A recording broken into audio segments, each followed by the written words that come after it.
Hello! Welcome back to another video! I'm filming on the floor today quite simply because I cannot be bothered to bring my chair up here because I took it downstairs and it's staying down there currently. So we're on the floor. I'm filming this really late. It's like the middle of November and I have not done my October wrap-up. So I'm here to do that now. Just the beginning of this month has been a total disaster for me tech-wise. Not having a laptop was just terrible. Kind of shows how much I rely on technology and my life kind of just revolves around my laptop. That's really sad. I need a life. But because I didn't have a laptop so I couldn't edit anything, I wasn't filming anything, and now I'm just late. So, yay! But better late than never. So yes, let's get on with my October wrap-up. Wrap-up? Wrap-up. October obviously saw the first month of TBR Pursuit, so we'll see how I did with that. Spoiler alert, I didn't do one of the books. And there were a couple of additional ones in there as well, so let's get cracking. The first book that I finished in October was Ninth House by Leigh Bardugo. This wasn't on TBR Pursuit because this was being carried over from September.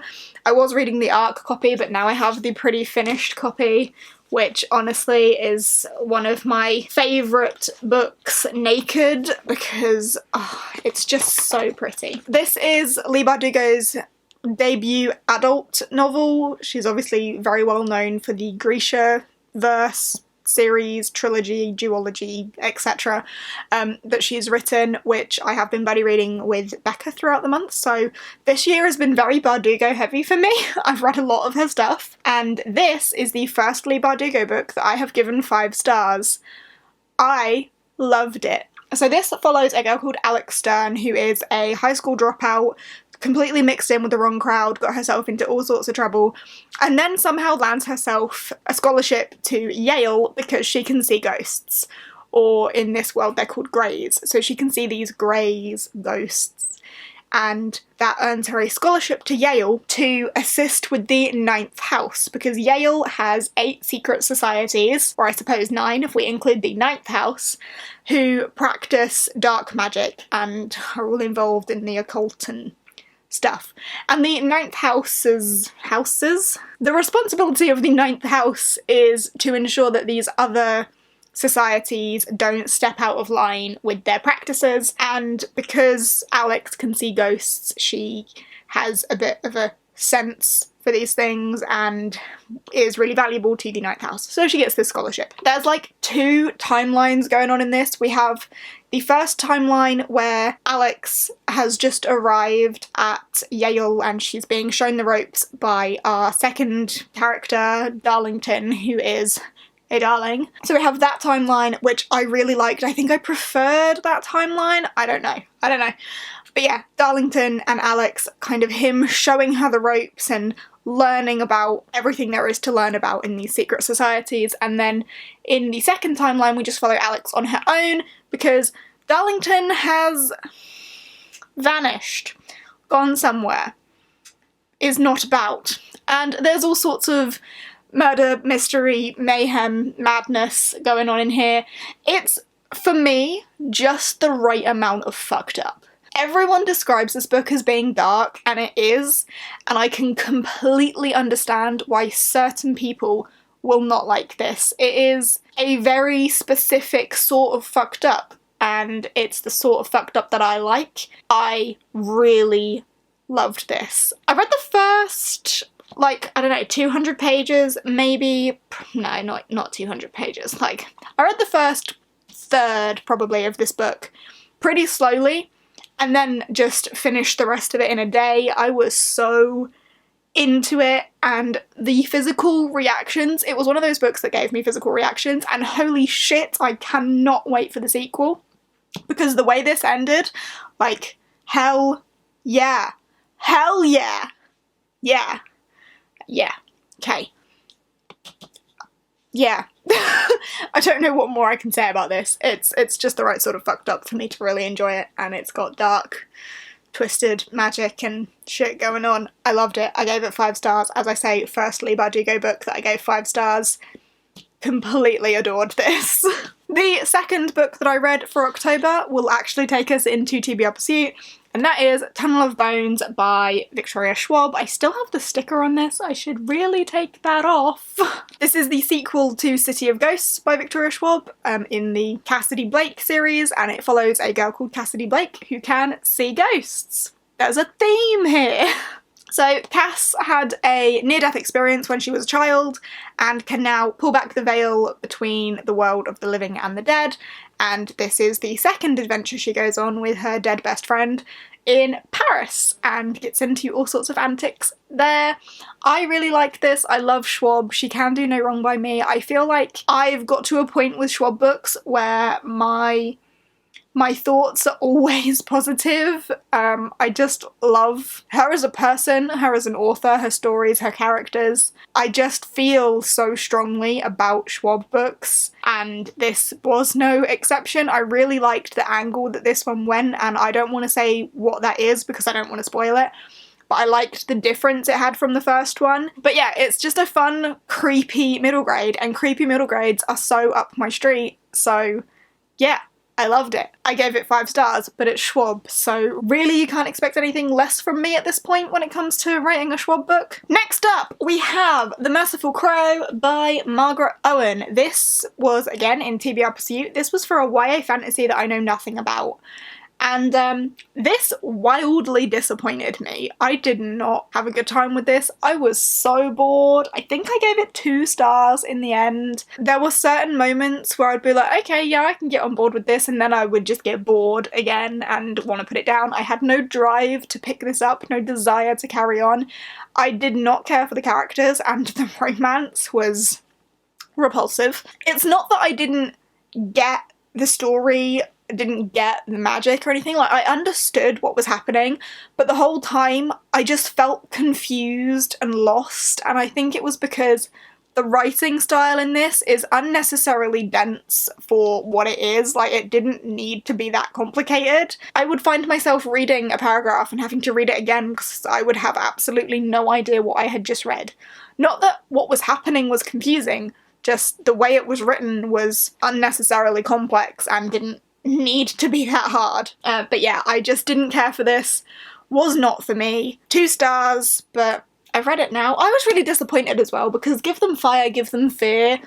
It wasn't that she wanted to burn the whole world down. No, she just wanted the world to know that she could. Like, that just sounded so promising, and I was really let down. So yeah, 2 stars for this one. I have already mentioned my buddy reads with Becca, but this month, or last month, me and Becca did buddy read Language of Thorns by Leigh Bardugo, because we have been buddy reading a Bardugo book each month, and this was October's. This is these short stories told in like fairy tale form. Some of these I really enjoyed, some of these not so much, and overall I settled on giving it a 3 star just because it was very up and down. My favourite one I think was The Witch of Duva, closely followed by the last one, which is like When the Water Sang Fire, I want to say. When the Water Sang Fire. Yes, the fact that I can remember the title of it should tell you that I enjoyed it. This I think is really clever. It is told very whimsically, like it reads like classic fairy tales, and I think if you're familiar with the Grisha verse already, like you've had glimpses of some of these fairy tales and then having like the full fairy tale to back up that knowledge, I think it's really clever and just adds an extra layer to that world.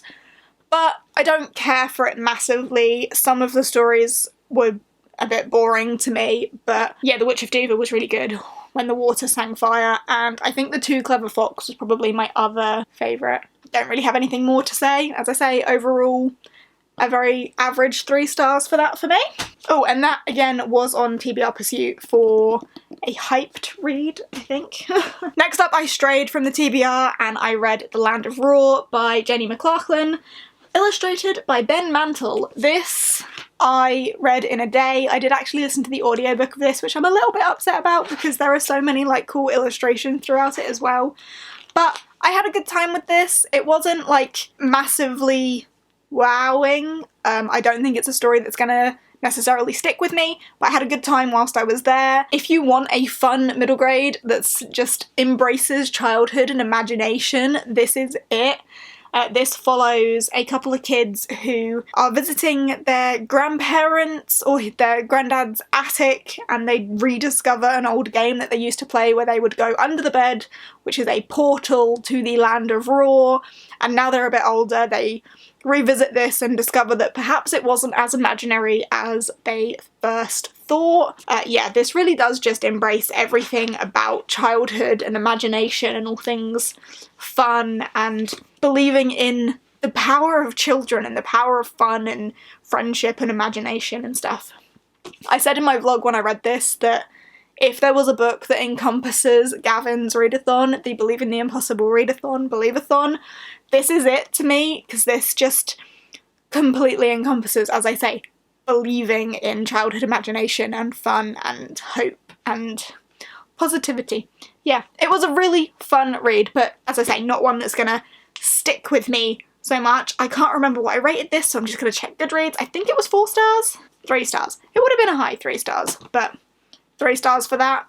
Pretty good. Next up, I decided it was time for a reread of the Polar Bear Explorers Club, and that is because I've been really getting in the mood for Polathon. I know it's not until February, but I'm excited. If you're not familiar with Polathon, Polathon is a polar fantasy themed readathon that I do in February. You can find it on Twitter at Polathon, plug. But this book is one of the first polar fantasies that I read. It is a middle grade about a young girl called Stella who wants to go on an expedition with her adopted father, Felix. He is a polar bear explorer, and they are going on an expedition to the coldest part of the north. But there are all sorts of things out in the north. There are yetis, there are pirates, there are fairies, there are golden geese, and there are even carnivorous cabbages. Yes, you hear that correct, carnivorous cabbages. And this is just so fun. This, again, for me just encompasses childhood fun and adventure and really focuses on friendship and the power of understanding each other and being there for each other. And I think as a children's book it has a really great message about being friends with other kids, like accepting people for who they are and embracing each other and all your differences. Also, just the wintry magical fun, the adventure, the thrill of it all. I love it. I love this book, and as I say, it was one that got me into polar fantasy, so yes, I always recommend this, and it definitely needed a reread and really got me in the mood for Polathon. I gave this one 4 stars. Again, it was my original rating, so I have stuck with that, but I love this. It's definitely a really high 4-star, so yeah, all good things for this. Then, the weekend that Jess was down, I read the next book in one weekend, and that is The Night's Shadow by Sebastian de Castell. Not The Night's Shadow, it's just Night's Shadow. There's no the, but I always say that. This is a whopper, and I read this in a weekend. I'm really pleased with myself for that. It's like 600 pages. It's exactly 600 pages. I had the best time. I love this. This is the second book in the Greatcoat series. The first book is The Traitor's Blade. This is the second. And these books follow Falcio, who in this book we discover it's pronounced Falcio. I, along with all of the characters in the book, have been getting that wrong. It's Falcio, who is a fallen greatcoat, and his buddies who are also fallen greatcoats. They were all the king's greatcoats. The king was murdered, the greatcoats have fallen, and they're kind of on their journey back to something, like they want to stand for something. And I can't really tell you too much without spoiling anything else, but the politics, the battling, the twists and turns, oh my god, so many plot twists in this book, like so many, and I predicted hardly any of them. In fact, none of them, I don't think, but literally the twists and turns were everywhere.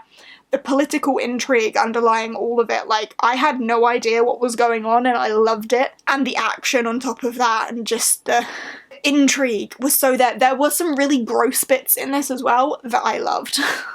Like, there was quite a graphic torture scene in here, so trigger warning for that. Quite a graphic torture scene and a couple of rape scenes as well, just so you're aware.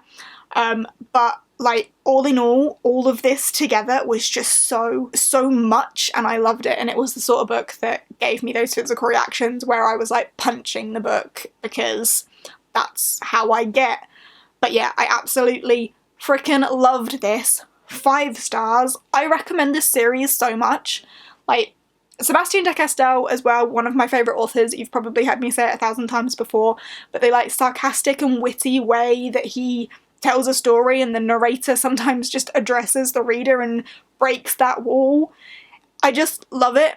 It's a writing style that I really mesh with, and I feel like I don't really mesh with many writing styles. Like, story styles, characters, sweet, but the writing style isn't normally something that I feel myself having a connection with. But with Sebastian's writing, I definitely do. So there's that, on top of the fact that the whole narrative kept me hooked completely, as you can tell from the fact that I read it all in a day. I could not put this down, and I cannot wait to read the 3rd one.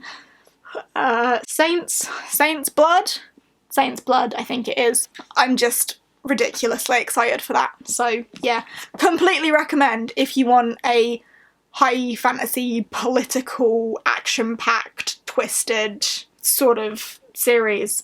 Oh my god, I love it. Yeah. 5 stars for that. And then the last thing that I read in the month of October, we will never know why I did this, but I read Pumpkinheads by Rainbow Rowell and was bitterly disappointed by this. I don't know why I expected anything else. I don't like contemporary, so I don't know why I did this to myself. But here we go. It was cute enough, like, sure, as a palette cleanser, which I think is why I picked it up after this. Just a short and sweet palette cleanser. It is of course a graphic novel. Seemed good, but it's just not for me. Contemporary is just not for me. There's not enough of anything for me to care. The illustration's really cute though. Like, I really did like the illustration style. I just wasn't into the story and didn't care too much about the characters. So we won't dwell on this. Did I give it 2 stars? If I didn't, it deserves 2 stars. Was I generous? Please tell me I wasn't generous. I was generous! I'm gonna bump that down to 2. But there we go! They are all the books that I read in October. 8 in total. There is 1 missing from TBR Pursuit, and that is The Long Way to a Small Angry Planet. I didn't read this. You may or may not know that a while back I tried to read this and got about halfway and finished, or DNF'd, did not finish. Put it down. Yeah, I just have no desire to pick this up again. So, as I didn't read it in TBR Pursuit, I don't have a punishment for not reading something from TBR Pursuit. I might just kind of make it up as I go along if I see fit to unhaul or whatever. But this one is going. So this is going to my unhaul pile. I tried you. I didn't care for you. Goodbye. And there we go. And I still think I had a pretty good reading month. 8 books in total. A couple that were not on TBR Pursuit. 3 that were not on TBR Pursuit? Yeah, 3 that were not on TBR Pursuit. So I think I made up for not reading that one. 8 books in total. I'm happy with that. And quite a few 5-star reads there. Like 3? 3 5-star reads and 1 really high 4-star read as well. So not only was it a decent month quantity-wise, but it was also a decent month quality-wise. So I am happy with that. I'm gonna stop rambling now. I'm actually getting a dry mouth because I'm talking so much, so I need to stop.